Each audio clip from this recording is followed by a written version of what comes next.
Vamos estar em pé, em reverência à leitura de um texto sagrado que está no livro do profeta Daniel. Eu quero ler dois versículos com os irmãos. O primeiro está no capítulo 1.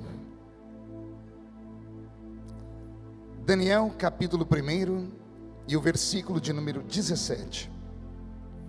E na sequência, o capítulo de número 10 e o versículo 12. Daniel, capítulo 1, versículo 17, está escrito assim: Ora, a estes 4 jovens, Deus deu o conhecimento e a inteligência em toda cultura e sabedoria, mas a Daniel deu inteligência de todas as visões e sonhos. Capítulo 10, versículo de número 12.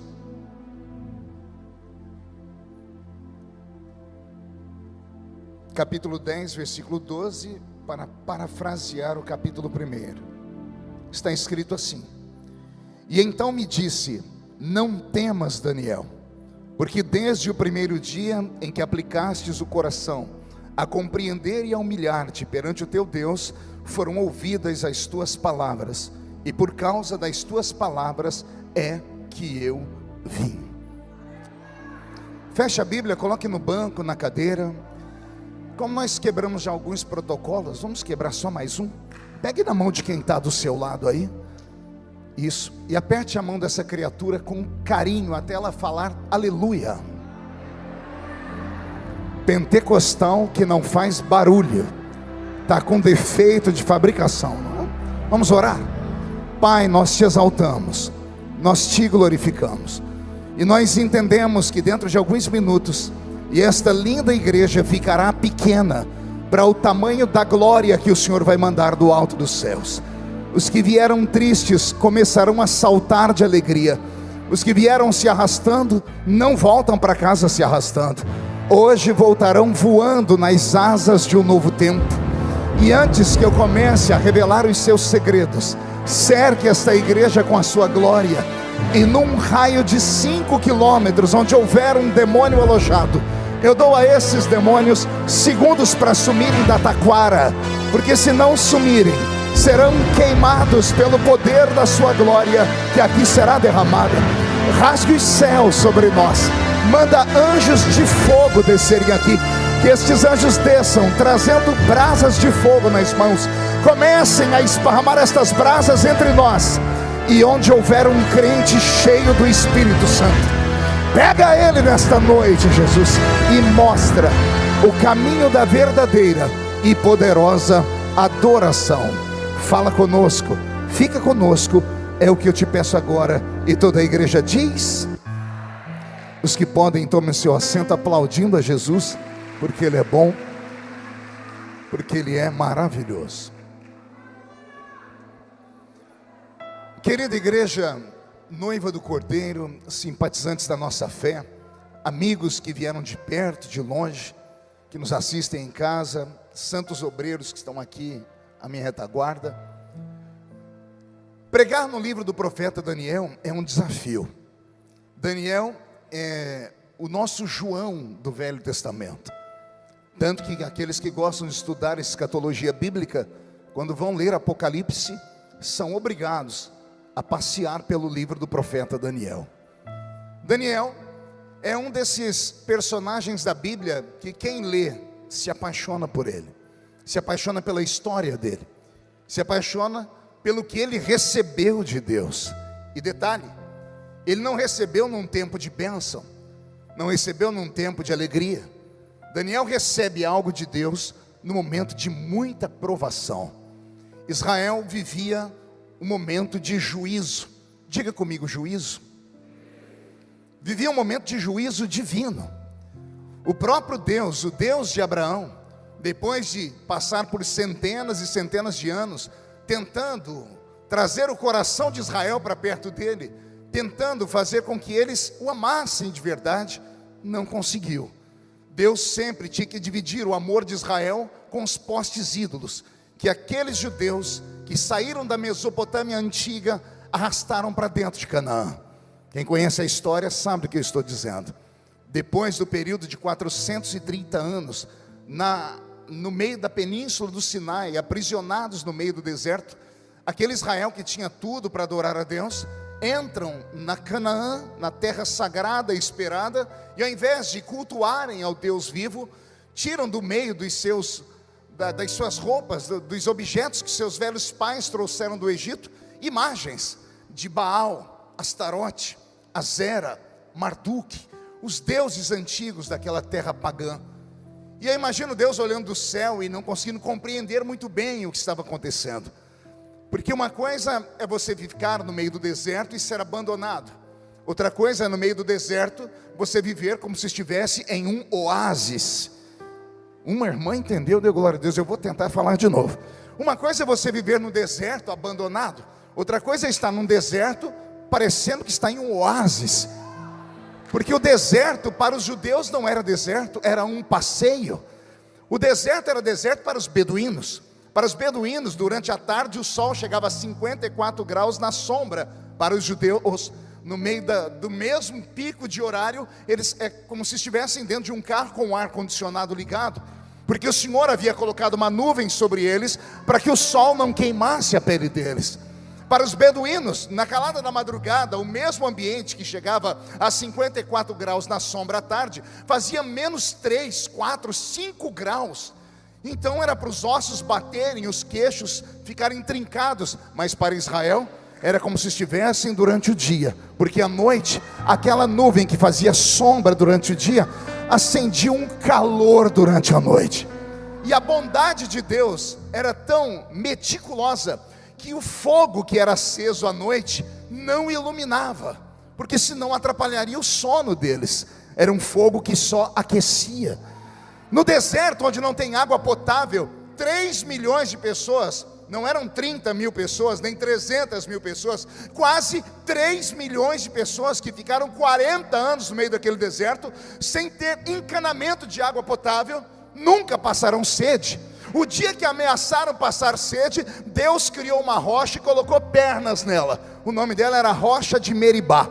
Depois que Moisés tocou naquela pedra, para onde Israel ia, quando olhavam para trás, a Rocha de Meribá estava atrás deles. E só para os desavisados, a Rocha de Meribá está aqui nessa noite. Ele diz: eu sou a fonte da água da vida. Quem beber da água que eu tenho para dar, nunca mais tem sede. Alguém já bebeu dessa água? Então como é que você que bebeu dessa água consegue ficar me olhando com essa cara feia, parecendo que foi batizado num pote de vinagre?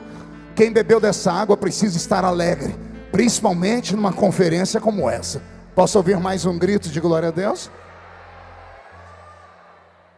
Pois bem, era esse Israel que o Senhor tirou lá da península do Sinai, os colocou dentro de Canaã, e por um período de quase 300 anos, no período dos juízes, Israel ficava levantando e caindo como um bêbado. Caíam aos pés do Senhor em oração quando Deus autorizava que os heveus, heteus, girgazeus, os cananeus e todos os eus daquela época viessem contra eles em juízo. Aí quando Deus ouvia eles orarem, o Senhor tirava o juízo e mandava bonança. Quando vinha a bonança, que eles podiam adorar a Deus, eles trocavam a Deus por causa de Baal, e ficavam nessa história, levanta e cai, por quase 3 séculos. Então aprove a Deus levantar profetas maiores e menores, para dizer a eles: chegará um tempo em que vocês vão me procurar e não vão me achar. Chegará um tempo em que vocês vão querer e não vão ter. Chegará um tempo em que eu vou tirar vocês dessa terra e vocês serão escravizados. Daniel vive neste período, no período em que a paciência de Deus se esgotou, no período em que o cálice da ira de Deus foi derramado. Então Deus permite que o rei de Babilônia venha contra o povo judeu e não apenas o humilhe, não apenas o prenda, mas destrói todas as suas bases. A principal base do povo hebreu não eram os seus palácios, mas era o seu templo, o seu santuário.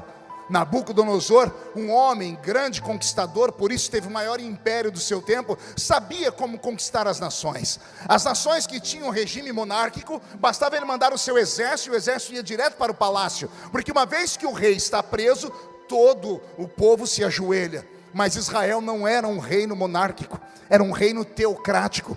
E ele estudou muito bem a tradição e a cultura dos hebreus. E ao invés de mandar os seus soldados para o palácio de Israel, ele manda para o santuário. E lá no santuário ele assassina todos os homens que ali trabalhavam, todos os sacerdotes e levitas que faziam parte do culto do santuário. E nesse período, depois que os sacerdotes são assassinados, a fé de Israel se esmorece. Eles perdem a força, porque no coração deles, se Deus não protegeu a casa dele, a casa deles também não será protegida. E aí Israel é arrastado para dentro de Babilônia no século VI a.C. E na primeira leva de presos foram 1 milhão de judeus acorrentados. E no meio desta leva está o menino Daniel. Junto com ele, seus 3 primos, Ananias, Misael e Azarias, que a igreja insiste em chamar de Sadraque, Mesaque e Abidnego. Quem conhece um pouco de cultura bíblica nunca vai dar ênfase a esses 3 nomes, porque são nomes de adoração aos deuses pagãos. Os nomes dos hebreus eram nomes de adoração ao Deus vivo. Daniel, Ananias, Misael e Azarias são selecionados no meio da leva de 1 milhão de hebreus, porque são meninos que vêm da aristocracia. Eles têm sangue azul, eles são letrados, eles conhecem ciências, eles conhecem astronomia, porque era isso que se estudava no Oriente Médio. Então o rei Nabucodonosor manda um chefe dos eunucos separar um grupo de meninos, para que esses meninos que têm a cultura hebraica na ponta da língua, também sejam versados nas línguas dos caldeus e possam trocar figurinhas, trocar informações, trocar experiências. Mas lembre-se, mesmo morando dentro do palácio do rei, Daniel é um escravo. Diga comigo, escravo. Aqueles que estão prestando atenção na minha pregação não podem perder isso de meta.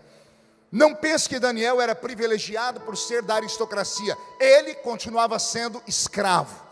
Quem conhece um pouco de história dos hebreus vai descobrir que quando a Bíblia diz que Daniel comia das iguarias da mesa do rei, ele não comia das iguarias parcelas, ou da mesma iguaria que o rei comia. Ele comia do que sobrava da mesa do rei, porque ele era só um escravo. Escravo não pode esquecer o que é. Escravo é escravo. Quando a Bíblia diz que ele bebia do vinho do rei, não é que o rei abria uma garrafa, colocava um pouco na taça dele e um pouco na taça de Daniel e eles brindavam. Não, Daniel bebia do vinho que sobrava da mesa do rei, ou pelo menos deveria beber, ou pelo menos deveria comer, porque Israel está debaixo de juízo. Deus não está olhando para eles. Em tempo de juízo, Deus fecha os lábios, Ele não fecha os olhos, mas Deus trava os ouvidos, porque por um período de 70 anos, quantos anos eu disse? Por um período de 70 anos, anos predestinados, anos profetizados, Israel deveria sofrer sobre a chibata do rei ou do imperador de Babilônia. Israel deveria ser humilhado. Deus só conseguiria curar Israel da idolatria se eles sentissem falta dele. E 70 anos eram quase 2 gerações. Era a maneira de Deus dizer: quem entrou raramente vai sair. Tanto que daqueles que foram levados para a Babilônia, apenas 3 ou 4 sobreviveram. Entre eles o profeta Ageu, que quando foi levado menino para o cativeiro, ele consegue retornar e ver o templo sendo reconstruído, ou as pessoas abandonando a construção do templo. E ele vai dar uma prédica muito linda, uma outra pregação que quem sabe uma outra vez eu venho aqui falar sobre isso. Mas a maioria dos que foram levados para dentro de Babilônia morreram ali, porque Deus queria purificar aquela geração. E Deus queria que a geração aprisionada ensinasse a geração que nasceria ali, que eles nunca poderiam trocar Deus por um quimba de cigarro fumado. Não deveriam trocar Deus por uma pedra. Não deveriam trocar Deus por qualquer coisa que seja. Porque os ídolos daquelas terras pagãs tinham olhos, mas não viam. Tinham ouvidos e não ouviam. Tinham boca e não falavam. O Deus de Israel vê, fala, ouve e faz. Ele faz, Ele é grande. É nesse período que está Daniel. E aqui começa a minha mente a viajar, porque Daniel é um escravo. Ele é o quê? E ele começa a discutir com o chefe dos escravos: não quero comer essa comida do rei. E aí imagina os outros escravos ouvindo, dizendo assim: você está ouvindo o que você está falando? Eu estou dizendo que eu não vou comer essa comida. Você não vai comer por qual motivo? Porque esta comida é consagrada a ídolos. E o meu Deus não permite que eu coloque isso na minha boca. E alguém deve ter dito a ele: que Deus? O Deus que deixou seu pai e a sua mãe ser assassinado? O Deus que deixou Jerusalém ser queimada? Você sabe por que a Bíblia fala que Jerusalém foi queimada? Porque nos tempos de glória do rei Salomão, algumas ruas de Jerusalém eram pavimentadas com ouro, bronze e prata. As 12 portas da muralha, elas tinham engates de ouro, prata e bronze. Todos os imperadores que vinham em Jerusalém, eles queimavam para que a prata, o ouro e o bronze fosse derretido e colocado sobre carrinhos, e os burros levassem embora. Por isso Jerusalém foi queimada, não só uma vez, mas 27 vezes ao longo da história. E eu imagino alguém dizendo: calma aí, Daniel, você está querendo respeitar um Deus que deixou a própria casa dele ser queimada? Um Deus que deixou a sua mãe e o seu pai serem assassinados? Um Deus que deixou ser destruída a nossa religião, a religião judaica? Um Deus que deixou ser destruída a cidade de Davi? É isso que você está dizendo? Você continua sendo fiel a um Deus que nos abandonou, que virou as costas para nós? Eu imagino Daniel dizendo: não importa o que estamos vivendo, o que foi plantado aqui dentro é que eu devo adorar a esse Deus, quer seja na montanha, quer seja aqui no vale.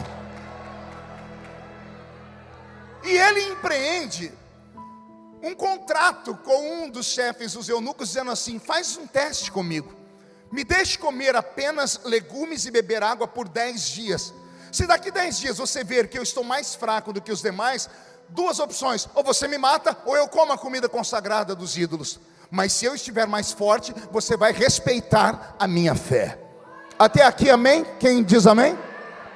Se ajeite na cadeira. Queria que você agora fizesse um ato de fé comigo. Saia da terra e suba comigo aqui no tabernáculo do céu. Atravesse o átrio, o lugar santo, e chegue comigo no Santo dos Santos. Sentado num trono está aquele Deus que em Hebreus 12 diz que Ele é um fogo devorador. 7 olhos de fogo que falam da plenitude da sua visão. E chega um anjo diante de Deus, digo eu, não a Bíblia. E o anjo dizendo: Senhor, temos um problema no cativeiro babilônico. E Deus dizendo: é claro, se é cativeiro é problema. Não, Senhor, mas não é esse tipo de problema. Tem alguém lá que é diferente. O povo está clamando, não vou ouvir, eles estão em juízo. Senhor, não tem ninguém clamando. O que eu trago para o Senhor é que tem um rapaz lá, que ele resolveu fazer um jejum esquisito. Ele colocou no coração dele que ele não vai comer da mesa do rei, porque tudo que vem da mesa do rei é consagrado a ídolos. E detalhe, Senhor, ele não orou, ele não falou: estou dando esse sacrifício para ti. É algo dele, está no caráter dele. Senhor, a ficha que eu tenho é que a mãe dele foi assassinada, o pai dele foi assassinado, a família dele foi aprisionada, o templo foi destruído, ele não tem mais pátria, ele não tem mais herança, ele não tem nada, e mesmo assim ele continua adorando o seu nome.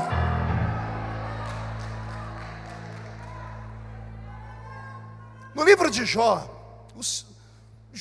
a Bíblia diz que Jó provocou Deus. Quando eu vejo Daniel fazendo isso aqui, eu vejo um garoto, não sei se ele fez de cabeça pensada, pastor Silas, ou se foi algo inato. Ele acabou provocando Deus, porque ninguém ganha de Deus em generosidade. Anote isso na sua cabeça, porque é uma sentença eterna: ninguém ganha de Deus em generosidade. Se você que é um ser humano de bem, alguém te empresta alguma coisa, você não vê a hora de devolver, você não vê a hora de pagar suas contas. Quem é de bem é assim, não gosta de ficar devendo nada para ninguém, até porque é um texto bíblico que diz isso: a ninguém devais nada a não ser o amor. Imagine o Criador do universo, você dá 1 para ele, ele te dá 30, você dá 1, ele te dá 60, você dá 1, ele multiplica por 100. Você diz: eu te amo, e ele não diz, ele mostra que ele te ama. Ninguém ganha de Deus em generosidade. Todavia Deus enviou um juízo, a nação está sob juízo, e Deus não pode interromper o juízo, porque Ele determinou o ano do juízo, 70 anos de prova. Mas tem uma pessoa, no meio de um cativeiro de 1 milhão de pessoas, que acabou fazendo algo que mexeu com a estrutura cósmica. Deus não pode ficar devendo para aquele homem. E como ele faz algo que nenhum dos outros aprisionados faz, Deus faz algo por Daniel que ele nunca tinha feito por ninguém. Eu li a Bíblia mais de 30 vezes de capa a capa, leio ela desde criança. Eu já vi Deus ungir olhos de profeta, já vi Deus ungir ouvidos de profeta, já vi Deus ungir os lábios de profeta, já vi Deus ungir pés de profeta e fazer profeta correr mais do que uma carruagem no meio do deserto. Já vi Deus ungir mãos de profeta, já vi Deus ungir o sopro de um profeta para trazer um morto de volta à vida. Mas o que Deus vai fazer com Daniel, Deus nunca mais fez com ninguém. Deus ungiu o cérebro de Daniel. Difícil entender, né? Vou falar de novo. Deus ungiu o cérebro de Daniel. Não sei se ele estava acordado ou dormindo, se foi de manhã, de tarde ou de madrugada. Eu sei que Deus saiu do céu com a sua mão, tocou no cocoruto de Daniel, aqui atrás onde está o nosso cerebelo, que é o HD de informações e de memórias que o ser humano tem, onde está alojado o espírito do homem, porque o espírito do homem, a sua psique, está alojado bem aqui no cocoruto. Deus vai com o seu dedo poderoso, toca no cérebro de Daniel e dá um choque na mente dele. E Deus transforma Daniel no homem mais sábio que o mundo já conheceu. Pastor, não, tem Salomão. Salomão era inteligente, mas não chegava aos pés de Daniel. Um dia Deus vai repreender uma criatura de quinta grandeza, que é um anjo que ele criou de maneira especial. O nome dele era Lúcifer. Lá no livro de Ezequiel, capítulo 28, se não me falha a memória, verso 3, o Senhor vai falar com Lúcifer sobre a grandeza da sua criação, e Deus diz a ele assim: porquanto eu te fiz, Lúcifer, mais sábio do que o meu servo Daniel. Eu vi um meu Deus aí, é meu Deus mesmo. Imagina, Deus está conversando com uma criatura de quinta grandeza, o querubim dos querubins, o anjo que tinha tanta lábia que arrancou 1/3 dos anjos do céu para se revoltar contra Deus. Pense na habilidade que ele tinha. Aí Deus vem e diz assim para ele: você só é mais sábio do que uma criatura que eu fiz, Daniel. Deus tocou no cérebro de Daniel e deu um choque. Pergunte a mim, o que aconteceu, pastor? Só falo se todo mundo perguntar. A ciência moderna diz que o ser humano usa no máximo 10% da sua capacidade mental. Quem já leu sobre isso? 10%. Sobram 90% da nossa massa cinzenta que nós não conseguimos acessar. Os nossos neurônios acabam morrendo com o tempo, que nós não conseguimos ligar eles. Não dá para fazer as sinapses que nós gostaríamos de fazer. De vez em quando escapa um ou outro. De vez em quando nasce um Victor Hugo, de vez em quando nasce um Leonardo da Vinci, de vez em quando nasce um Stephen Hawking, um Einstein, mas é raro. O que esses seres humanos têm que a maioria de nós não temos? O cérebro deles trabalha muito mais rápido, fazem equações matemáticas, fazem equações de semântica extremamente mais rápidas do que nós. Eles veem o que ninguém vê, eles acabam fazendo aquilo que ninguém faz, por isso são chamados de gênios. Esses gênios não nascem à toa, nascem para revolucionar o seu tempo. E já me subiu um arrepio no alto da coluna aqui, porque já que estamos no primeiro dia da conferência Romper, e sempre no primeiro dia eles trazem o pregador mais ruim, né? É porque o restante, os melhores vem depois. Então hoje é só para te deixar com água na boca. Eu estava vindo para cá e o Senhor falou para mim: filho, avise o povo que eu vou romper. Eu falei: o Senhor vai romper com o quê? Vou romper com a normalidade da vida deles. Eu vou fazer nessa noite o que eu fiz no passado. Eu não vou ungir os ouvidos, nem os olhos, nem a boca, nem a carteira deles. Eu vou ungir o cérebro desse povo. Eu vou colocar o meu dedo na massa cinzenta deles e vou despertar. E quando o cérebro deles começar a funcionar além da normalidade, ninguém mais vai segurar esse homem, ninguém vai mais segurar essa mulher. Eu quero saber se alguém acredita nessas loucuras de profeta. Então não dá um grito não, por favor, dá um berro de glória a Deus aqui nesse...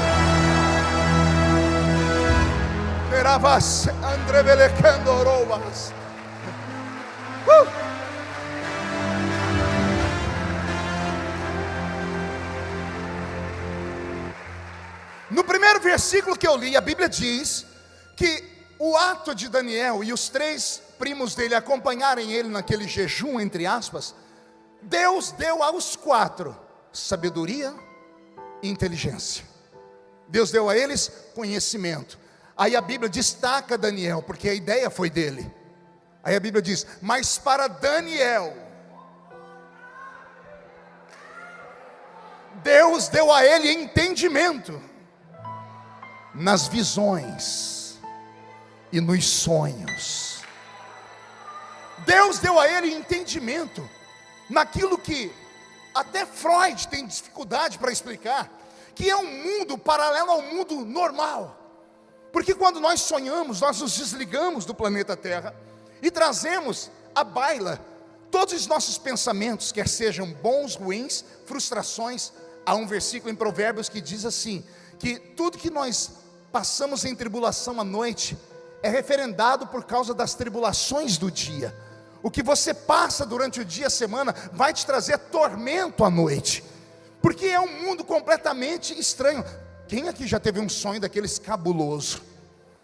Que você sonha, de repente quando você abre o olho, você está em pé. Você sente o gosto da comida na boca, você sente o cheiro do perfume, você sente o toque da pessoa. É uma coisa anormal. Aí a Bíblia diz assim, que Deus deu a Daniel, além de conhecimento, além de sabedoria, além de inteligência, Deus deu para ele habilidade com coisas metafísicas. Essa palavra às vezes choca, eu vou te chocar mais ainda. Deus transformou Daniel em um homem sensitivo. Pode ver que está diminuindo mais ainda os glórias a Deus, e eu já esperava isso, porque nós crentes assembleianos nos esquecemos da nossa raiz. A nossa raiz não é a cultura humana, a nossa raiz são revelações, são sonhos, são poder, autoridade e unção.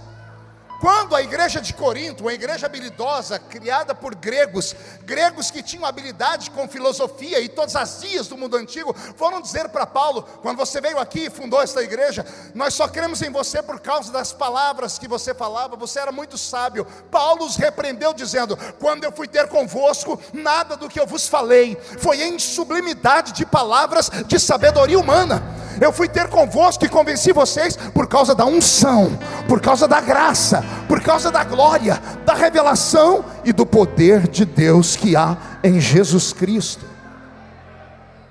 Quando eu vejo Daniel receber estas habilidades extrasensoriais, agora não teve glória a Deus nenhum. Você viu que começou a diminuir?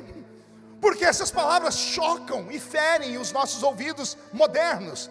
Porque todas as vezes que vocês ouvem essas 3 palavras que eu falei aqui, sobre coisas metafísicas, extrasensoriais, ou alguém sensitivo, você já lembra do Centro Espírita na Mesa Branca, lá do Allan Kardec.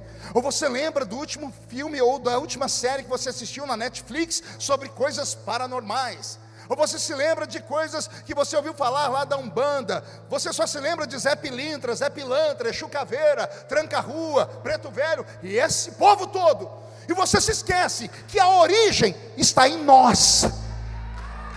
Vou falar de novo. Nós somos o poder original. O diabo só faz imitação barata. Vou falar de novo. Quando você vê alguma coisa acontecer em um terreiro de feitiçaria, tudo o que acontece lá é mera imitação do que um dia nós já fomos aqui. Ah, pastor, mas lá descem espíritos, e aqui não desce não. Tem um espírito que, além de descer, ele veio morar dentro de nós. E ele é diferente dos espíritos que descem lá naquele terreiro. Os espíritos que descem naquele terreiro só descem sobre cavalo, e cavalo só sabe dar coice. O espírito que desce aqui, desce sobre ovelhas, ovelhas do pasto do sumo pastor. Roberto, mude a música para mim, filha. Deus deu ao homem natural 5 presentes. Nós chamamos esses presentes de habilidades ou de sentidos. São eles: visão, audição, olfato, paladar e tato. Vamos lá? Vamos repetir? Deus deu ao homem 5 habilidades ou 5 sentidos. São eles: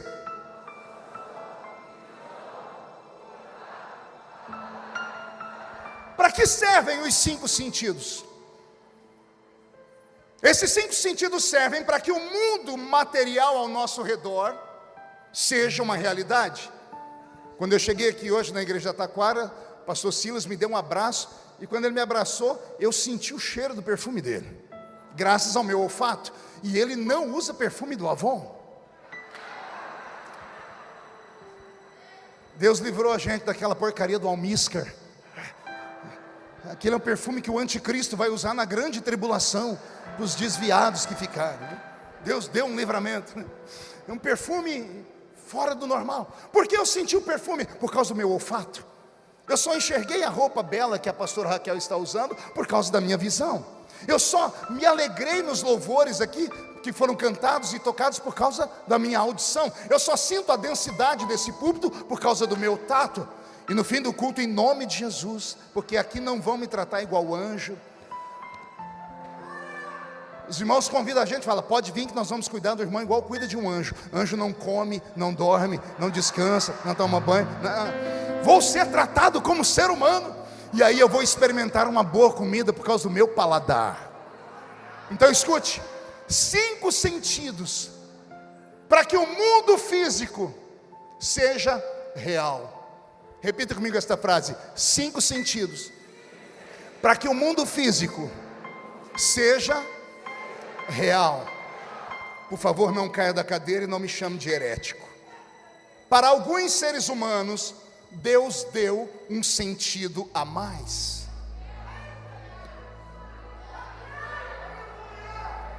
Que eu chamo de 6º sentido. Agora apertou.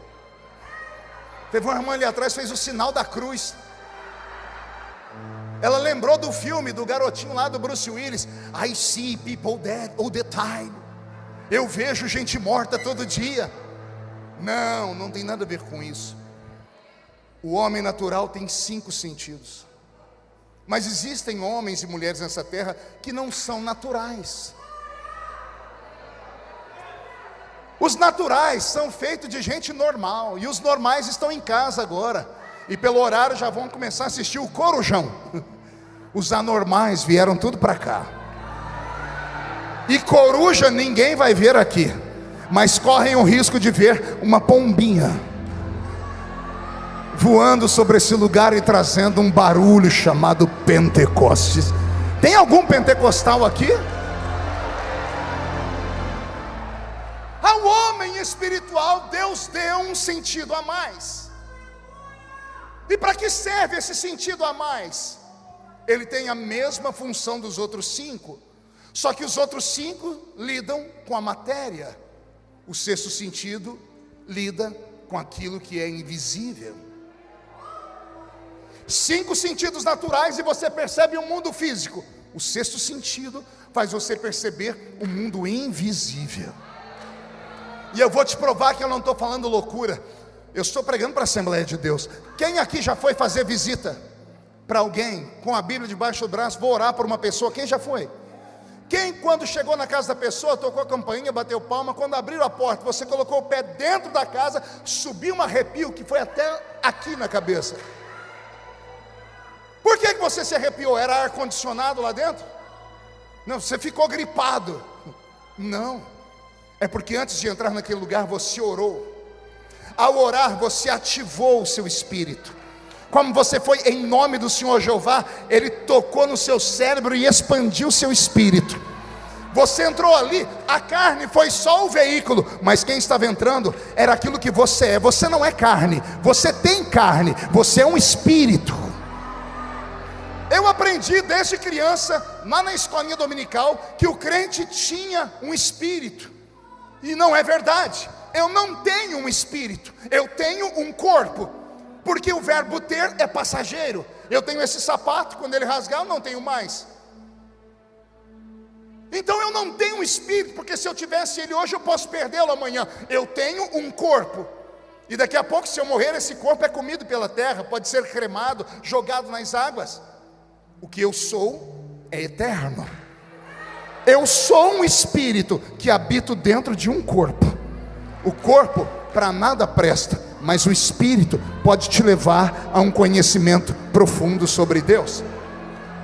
É muito simples ver quem é espiritual e quem não é na igreja. É só você ver durante o culto a reação dos crentes.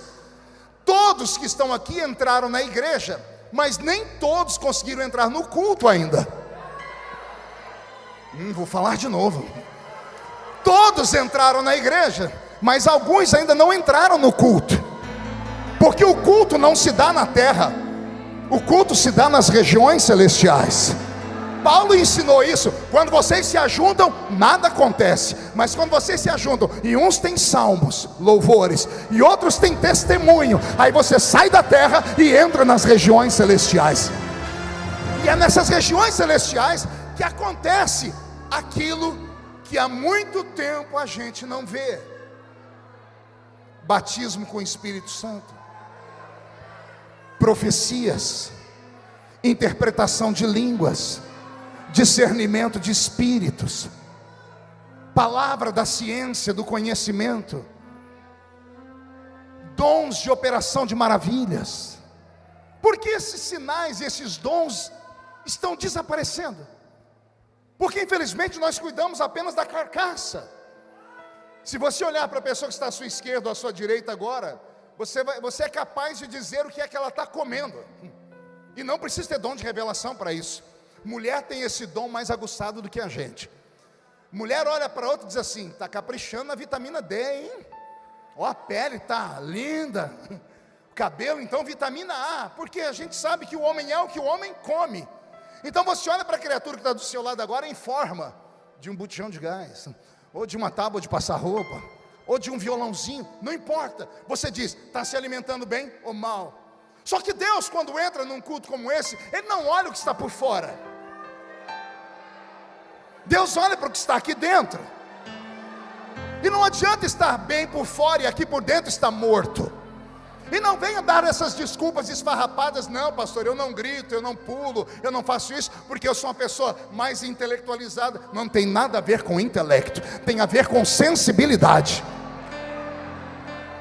Sensibilidade que os nossos pais nos deram, nos ensinaram. E como é que a sensibilidade vem? Só vem quando nós nos aproximamos de um alimento para o nosso espírito. E o espírito não come lanche, não come pizza. O espírito se alimenta da palavra e do louvor. Louvor e palavra, palavra e louvor. Por que antigamente tínhamos mais barulho? Porque os nossos louvores nos levavam ao barulho. Agora entramos na era worship. E a era worship, os cultos são mais zen. Os crentes entram no mantra, parece que adoram em slow motion. Parece o Matrix. Por quê? Porque é o estilo do louvor. Então somos nós que atraímos a glória de Deus para a terra ou não? Agora, aqueles que são sensíveis e que são assembleanos raiz. Ah, Jesus, tem algum aqui?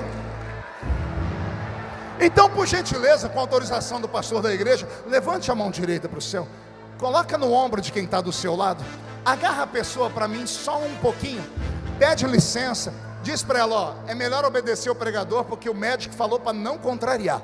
Agarrou, chacoalha a pessoa até ela ficar irritada agora. Ó, tem gente que nem para fazer isso presta ou raça. Chacoalha a criatura, diga: Deus te trouxe aqui para isso. Sacode, sacode. Diga: para isso, Deus te trouxe aqui para sacudir a sua mente, para sacudir o seu espírito, para sacudir a sua fé, para você romper em fé. Deus te trouxe aqui para isso.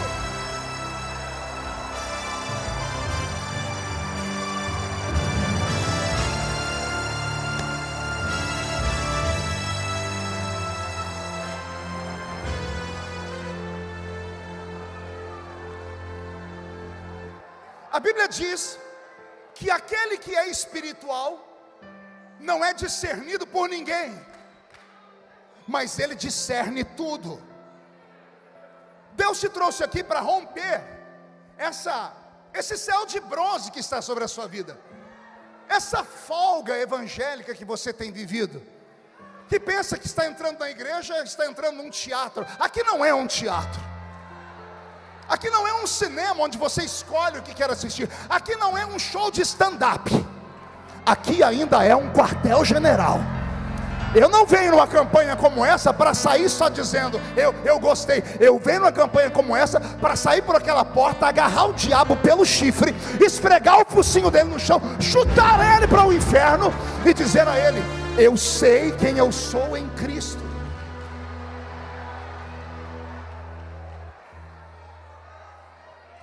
Imagine o que Deus pode fazer nessa noite aqui. Imagine se o que eu estou pregando criar vida em você, e você provocar Deus, e Deus vir e tocar a sua mente. O mundo, principalmente o mundo moderno, ele sofreu uma alavancada.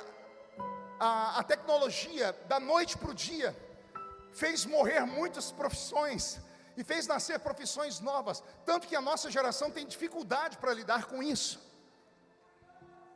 E esse mundo moderno só foi mudado por causa de ideias. Diga comigo, ideias.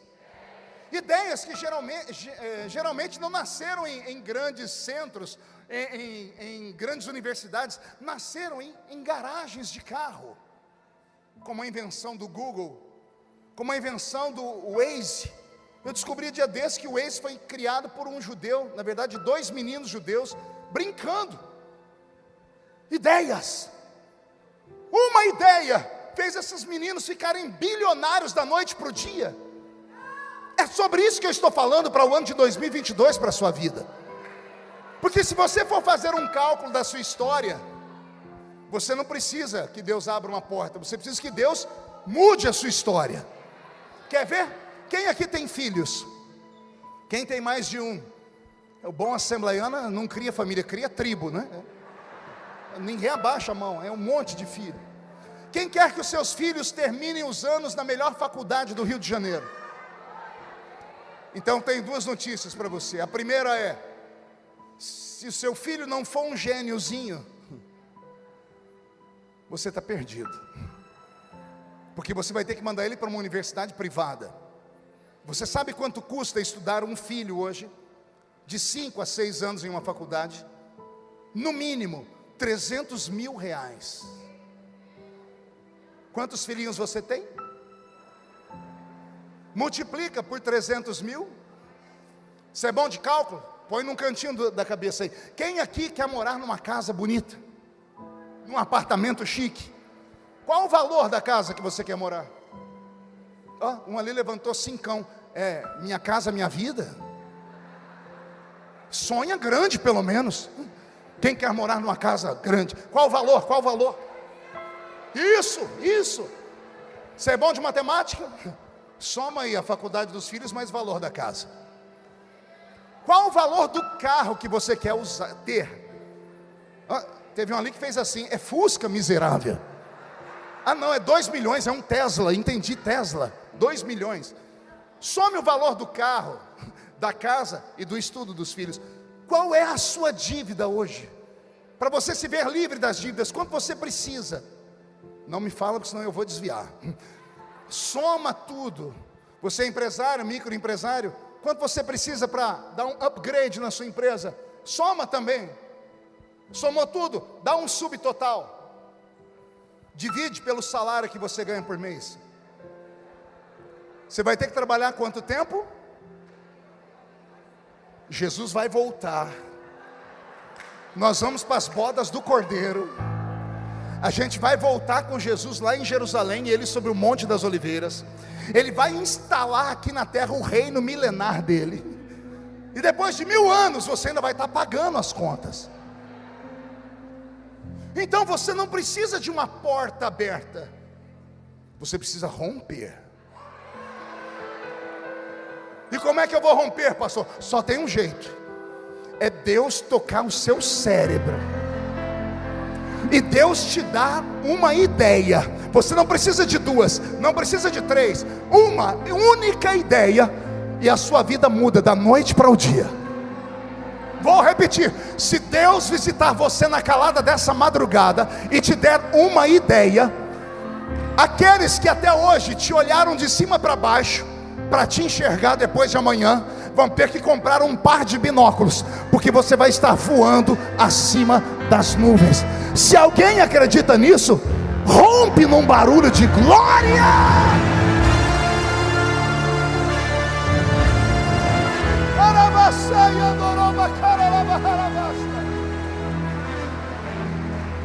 Ei,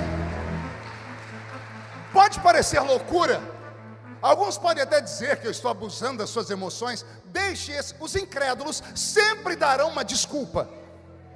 Aquele que crê sempre dá um jeito. Quem não crê sempre vai arrumar uma desculpa, sempre.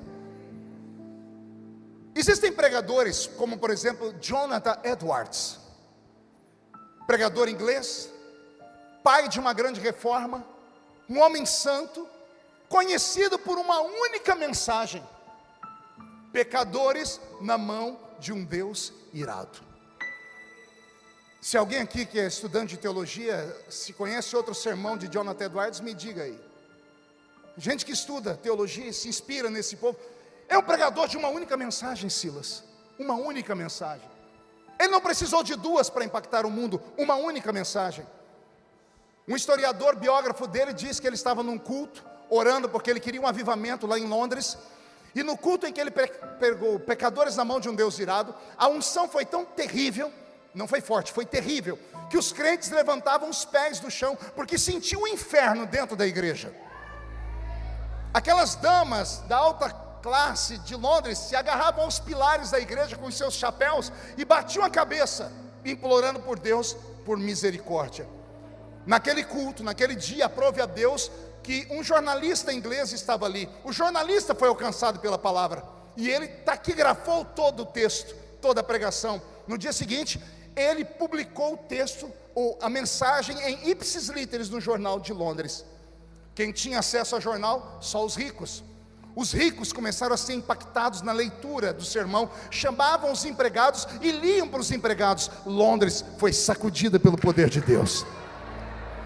Em menos de um mês, um francês ouviu falar, e francês e inglês não se dão muito bem, que havia acontecido alguma coisa em Londres por causa de um texto. O jornalista francês leu o texto e foi impactado e traduziu para o francês. A França foi sacudida.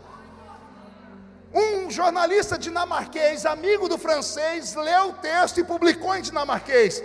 Do dinamarquês era amigo de um escocês, publicou em escocês. E assim a Europa inteira, em menos de 6 meses, foi sacudida pelo poder de Deus. Tem mais de centenas de anos que Jonathan Edwards morreu, e eu estou aqui falando dele. Um único sermão. Imagina Deus te visitar hoje. Você, pregador, você que tem oportunidade, nem que seja lá na sua igrejinha, pastor, mas eu congrego numa igreja com 10 pessoas. Hoje você tem isso aqui, ó. Já pensou você fazer uma live com aquela pregação e da noite para o dia Deus te colocar no topo de tudo? Como isso pode acontecer, pastor? Basta um sermão. Eu estava pregando lá em Florianópolis, na ilha de São José, na igreja de um grande amigo meu, Bispo Flori. E o Bispo Flori tinha uma banda, e a banda estava cantando. E eu estava aqui embaixo, na época o Facebook ainda não era limitado, e eu filmei a música porque achei bonito. Antes do culto terminar, a música já tinha 3 milhões de acessos aqui. No dia seguinte, chegou a 22 milhões de acessos. Eu só fiquei sabendo depois, que a dona Evelise aqui da MK ficou sabendo da música, mandou chamar os meninos. E eles vieram, fecharam um contrato e cantaram a música que hoje o Brasil inteiro canta. Como é que é a música, Roberto? Só em ti confiarei, eu nada temerei, em frente eu irei, Pois eu sei que vivo estás, e um dia voltará do céu para nos buscar, para sempre reinarás. Uma única música. Roberto, mude a música. Nesta madrugada, o senhor músico, esses meninos que estavam tocando aqui entendem de notas, salvo aqueles que tocam de ouvido. Imagine você acordar lá pelas 3 horas. O anjo das 3 ainda visita, viu, gente? Vocês conhecem ele? Quem já experimentou? Alguém vai dizer, não, isso é porque o seu relógio biológico foi programado. Conversa para boi dormir. É o anjo das 3 mesmo. Eu aprendi com a irmã Maria que só tinha 2 dentes na boca, o zagueiro e o atacante. Ela era analfa de pai e beta de mãe. Meu filho, pode orar que o anjo das 3 te acorda. E você vai orar. Imagine um anjo vir no seu ouvido, músico, e ele citar notas, e você acordar e marcar as notas, e tocar. Daqui a pouco, o Senhor pega lá do céu, uma música que é cantada lá pelos anjos, e faz você, como ser humano, gravar ela aqui na terra.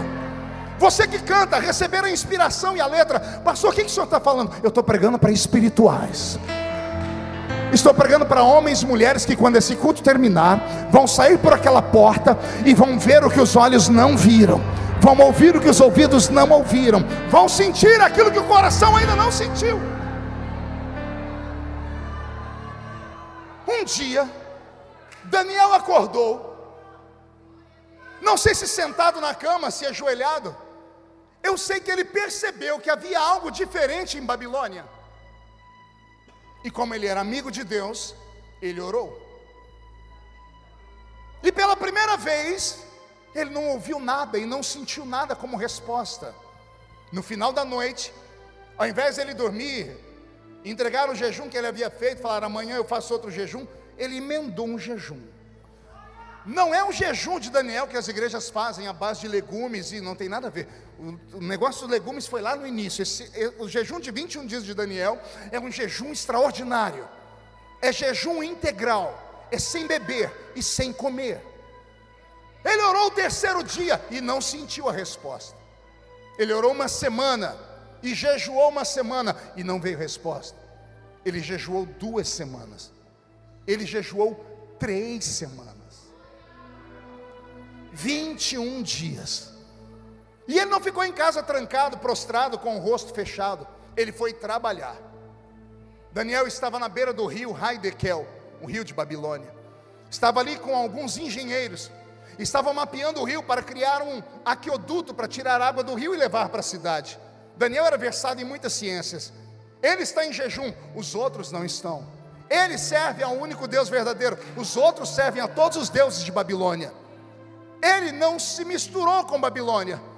Babilônia não mudou Daniel. Daniel mudou Babilônia. Está Daniel. Geralmente, me corrija se eu estiver errado, as aparições da Bíblia com os anjos são sempre de madrugada. As revelações dos profetas são sempre à noite. Deus sempre acorda o profeta de madrugada, espera todo mundo dormir e vai lá desabafar com o profeta. Daniel estava trabalhando. Devia ser 2, 3 horas da tarde. O sol estava rachando mamona. E o jejum dele provocou o céu.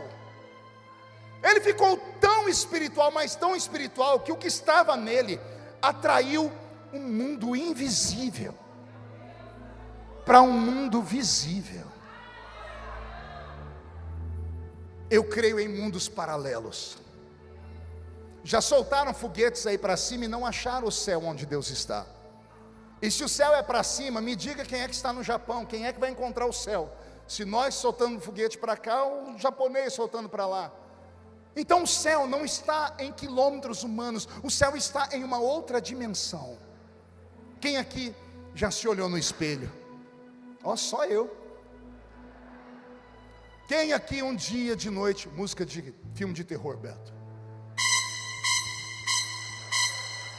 Quem aqui, em uma madrugada, chega até eu, estou com medo. Se acordou, passou perto do espelho, quando olhou, subiu um calafrio. Já aconteceu com alguém? Aleluia não, irmão, é misericórdia. Eu estava pregando há pouco tempo atrás, lá no Pará, e numa população ribeirinha, à beira do rio. Os irmãos sentam na hora de comer, não tem televisão, não tem internet, só conta história. E aquelas histórias de curupira, boitatá, o homem de borracha, umas coisas, e a gente só escutando. Aí me colocaram num quarto, e eu deitado aqui, na minha frente um espelho. Eu deitado, cabeça coberta, eu abri o olho, lá estava um homem do outro lado me olhando. Eu não sosseguei enquanto eu não levantei e virei o espelho para a parede. Não tenho vergonha de contar. E pior, que não foi só eu não. Tem uma outra criatura aqui, que estava no quarto do lado. De manhã ele falou: pastor, eu virei o espelho para a parede. Eu falei: você está perdoado, porque eu também virei. Espelho é uma coisa tão interessante, que criança pequenininha chega na frente do espelho e lasca um beijo. Vai me dizer que você nunca tentou beijar o espelho? Quem tem coragem de dizer? Só que não, que aqui é tudo importante, mas não é da roça. Porque espelho é algo extraordinário, tanto que um escritor europeu criou uma fábula chamada Alice no País das Maravilhas. Alice no mundo dos espelhos. A menina olha o espelho e ela vê um mundo lá dentro. Só que diferente de nós, ela conseguiu atravessar o espelho. E ela foi para uma outra dimensão. Há um mundo paralelo ao nosso. É como se fosse um espelho. Só que nós não conseguimos atravessar ele. Por quê? Porque é um mundo invisível. É um mundo metafísico. É um mundo etéreo. Porque ele é translúcido. É um mundo eterno. E a carne humana é proibida de ir para lá. Mas quando o crente começa a jejuar demais, se não houver acompanhamento, ele fica inclusive louco. Porque aí os psicólogos vão dizer que começa a faltar algumas substâncias no corpo, e a pessoa começa a ter visões, e ela começa a ver aquelas loucuras, e aí vão chamar a gente de esquizofrênicos. E o pentecostal é esquizofrênico. Porque o esquizofrênico é aquele que vê o que ninguém vê, escuta o que ninguém escuta, e sente o que ninguém sente. Você vê uma pessoa: eu estou tendo visão, já manda ela lá para o psicólogo. A pessoa começou a ouvir voz. Você nunca viu a propaganda da Igreja Universal na rua? Se você ouvir vozes, venha para a sexta-feira, não sei do que. As pessoas correm porque ouve voz. A pessoa que ouve vozes, ou para nós, é louca. Se você lembra, não é, ela é louca, é esquizofrênica. Aí Paulo escreve a carta aos Coríntios, tinha que ser para os Coríntios, né? Primeira carta de Paulo aos Coríntios, capítulo 2, verso 9, ele diz: aquilo que os olhos não viram, que os ouvidos não ouviram, que não subiu ao coração do homem, é o que Deus tem reservado. Não é para qualquer um não, é só para aqueles que o amam.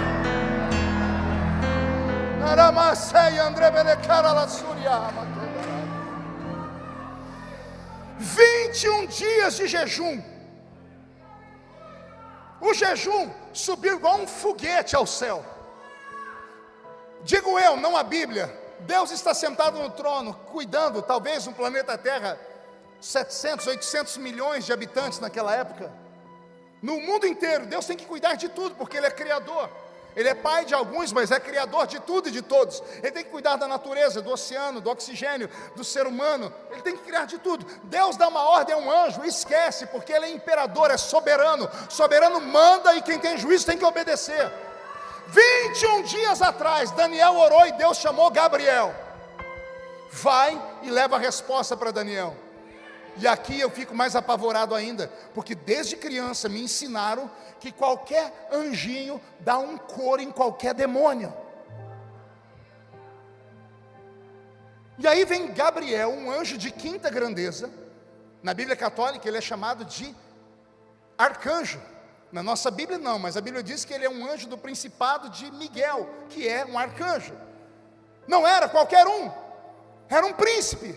Ele desce, e quando ele chega perto de onde Daniel está, a Bíblia diz que ele é aprisionado pelo príncipe do reino da Pérsia. Que príncipe é esse? Demônios. Demônios que mandam em nações, demônios que mandam em bairros, demônios que mandam em cidades, demônios que mandam em ruas. Esses demônios que se manifestam em culto, isso aí é demônio kamikaze, tá? É tudo demônio idiota, ele quer ir para o inferno mais rápido, cansou de estar aqui, e só a igreja tem poder para amarrá-los e mandá-los para lá. Imagina, vem um demônio numa igreja com 5 mil crentes cheios do Espírito Santo, que morreu infeliz. É kamikaze. Eu estou falando de potestades, de tronos, e de principados, capazes de prender até anjos de quinta grandeza. 21 dias depois, Deus olhou para a terra e o cheiro do jejum de Daniel invadiu o santo dos santos. Deus sentiu o perfume do jejum e estendeu o ouvido, e lá está Daniel trabalhando, escrevendo, e por dentro dizendo: o que está acontecendo em Babilônia, o que está acontecendo aqui. E Deus diz: mas eu já não mandei a resposta para Daniel? E eu imagino Deus no céu gritando: Gabriel! E um anjo dizendo: Senhor, já tem 21 dias que Gabriel saiu daqui, ninguém mais viu ele, porque anjo não é onipotente e nem onipresente. Deus olha para a terra e os olhos de Deus encontram Gabriel preso no céu do Irã, onde era a antiga Pérsia.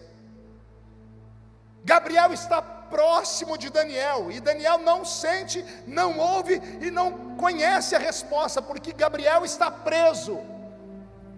Deus se revolta no trono, e Deus dá um grito de rompimento: Miguel!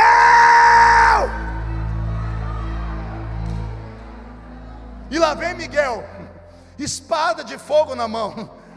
Miguel não é ministro de relações, Miguel é ministro de guerra. Militar não sabe muito pensar, ele só sabe obedecer ou mandar. Miguel é militar. Pois não, senhor, Gabriel teu irmão está preso, Daniel meu filho não para de orar.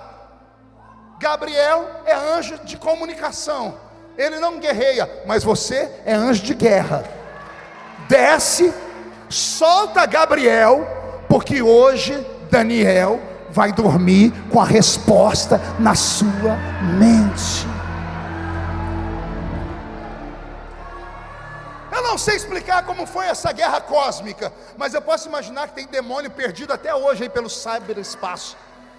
Miguel chegou e cortou as amarras, e Gabriel desceu instantaneamente. Daniel está aqui, fazendo desenhos, vendo como vai ficar o aqueduto. Os engenheiros estão aqui.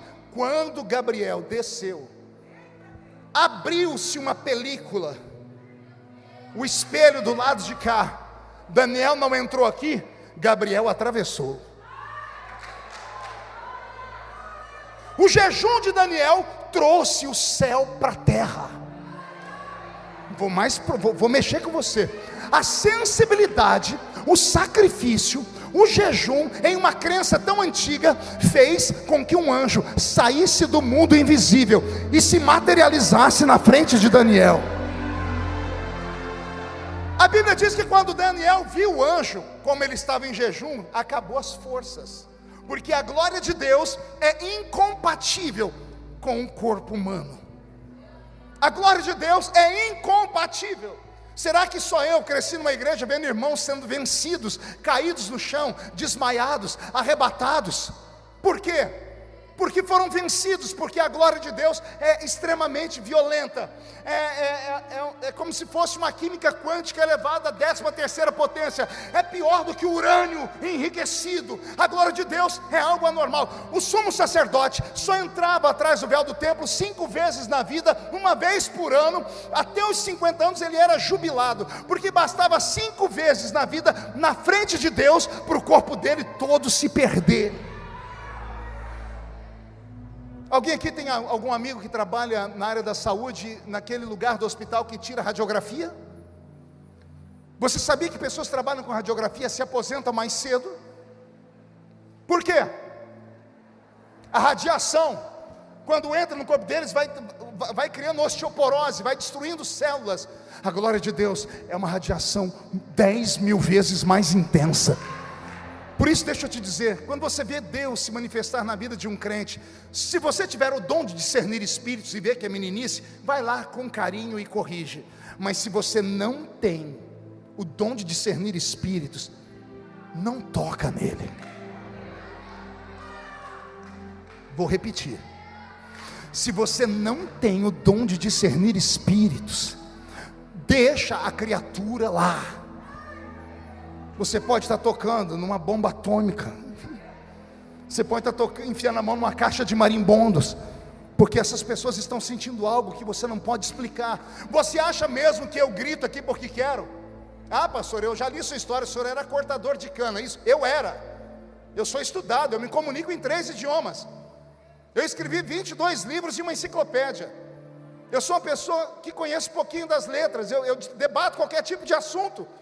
Mas quando eu estou num púlpito e a glória de Deus desce, eu não grito porque quero, eu sou obrigado a gritar. É uma energia, é uma graça. O corpo começa a arrepiar, vem uma coisa valente, a perna começa a tremer. O que é isso, pastor? Nós chamamos isso de poder do Espírito Santo. O que está faltando para você é isso, criatura. Não é estudo, não é você fazer isso, aquilo, não é ler toda a enciclopédia de W.T. Tozer. É bom ler, se você pode fazer, leia. Mas o que você precisa é passar algumas horas naquela faculdade antiga, joelho no chão, jejum no corpo e crente gritando até o céu rachar. A sua oração foi ouvida desde o primeiro dia. E eu encerro aqui.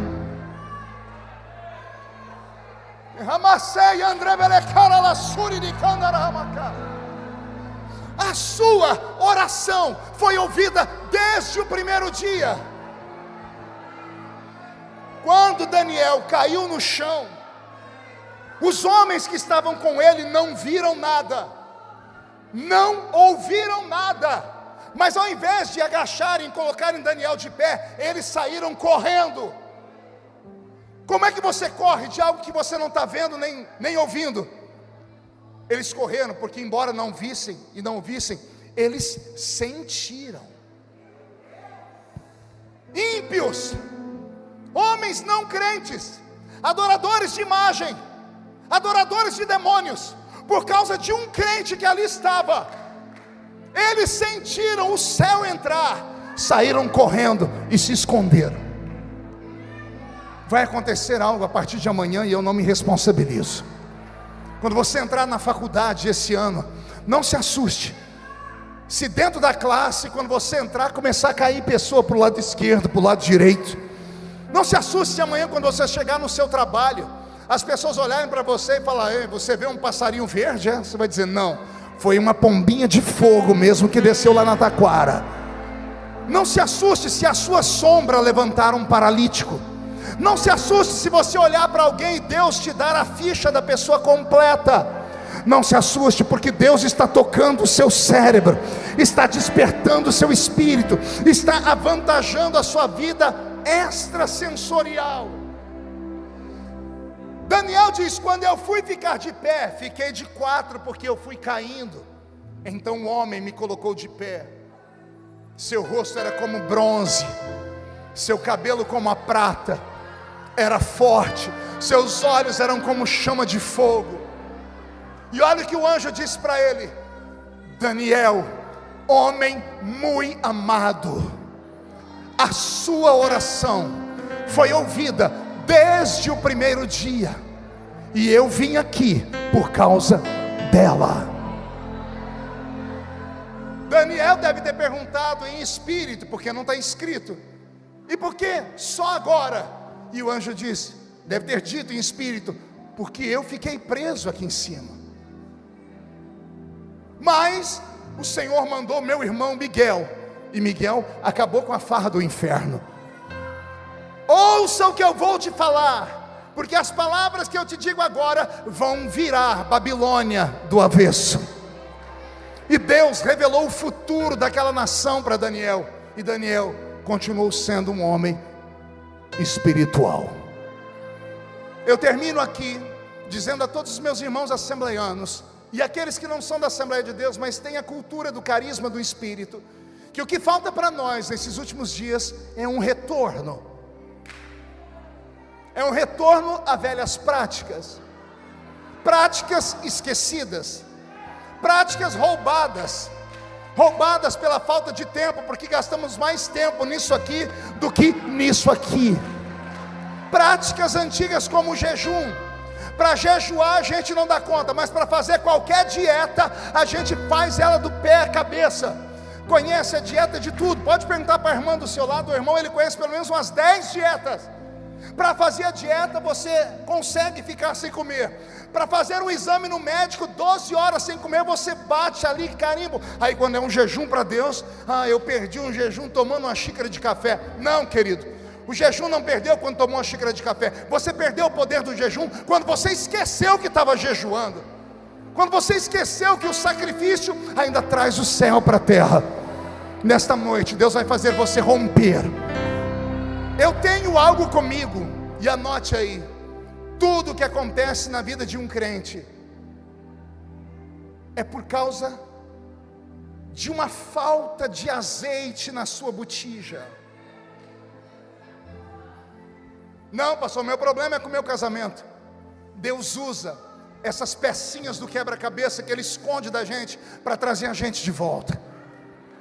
O que está te faltando não é isso ou aquilo, está te faltando comunhão com Deus, está te faltando você provocar o céu, está faltando você fazer Deus te olhar aqui nessa noite.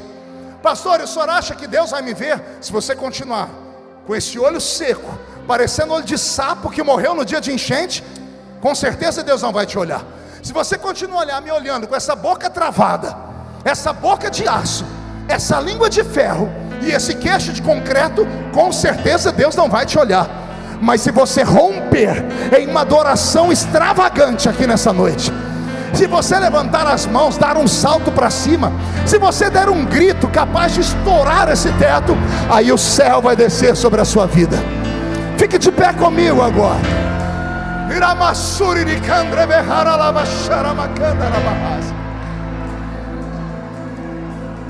Feche os olhos.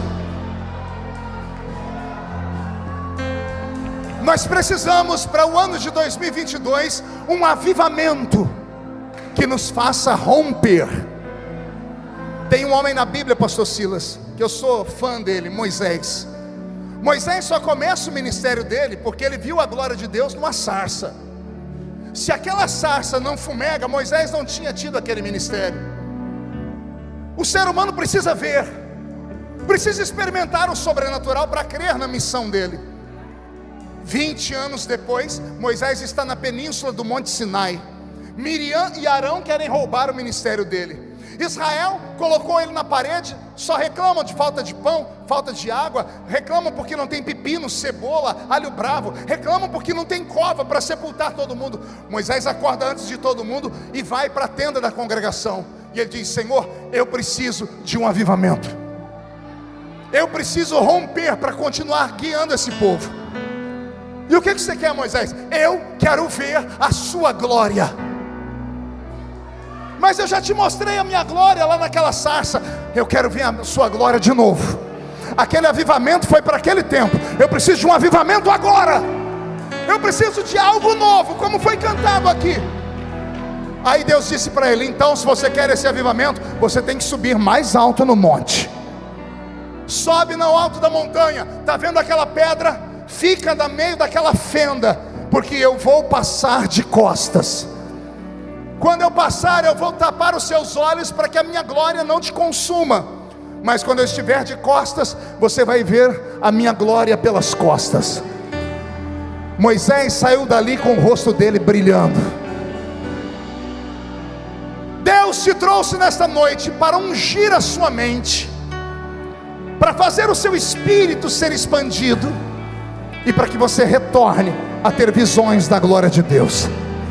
Eu quero convidar você a subir comigo o alto da montanha, porque foi subir no alto da montanha, vendo a glória, que Moisés entendeu que tudo na vida dele era Deus, que a luta era Deus, que a tempestade era Deus, que a chuva era Deus, que o abandono era Deus. Porque quem está com Cristo, tudo que acontece na sua vida, ou é porque Deus manda, ou é porque Deus permite, ou é porque Deus permite, ou é porque Deus permite, ou é porque Deus permite, ou é porque Deus permite, ou é porque Deus permite, ou é porque Deus permite, ou é porque Deus permite.